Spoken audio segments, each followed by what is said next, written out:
Goods and service taxes. Indian financial minister Nirmala Sitharaman గారు 21 December 55 GST counselling taxes ఈ విధంగా ఆమోదించారు. అన్ప్యాక్డ్ పాప్కార్న్కి 5%, ప్యాక్డ్ పాప్కార్న్కి 12%, క్యారమెల్ పాప్కార్న్కి 18% జీఎస్టీ కింద ఆమోదించారు. అదేవిధంగా ఎలక్ట్రిక్ కార్స్ అండ్ ఓల్డ్ కార్స్కి 12 to 18% జీఎస్టీ ఆమోదించారు. Hair oil, ice cream, computers, toothpaste, సోప్స్కి 18% జీఎస్టీ ఆమోదించారు. లగ్జరీ ఐటమ్స్, ఏసీస్, కార్స్, టొబాకోకి 28% జీఎస్టీ కింద ఆమోదించారు.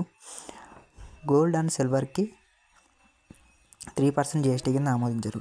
0 to 5% ఉన్న వాటికి 12% కింద ఆమోదించారు. ఈ వీడియో మీకు నచ్చినట్లయితే like, comment, share and subscribe to my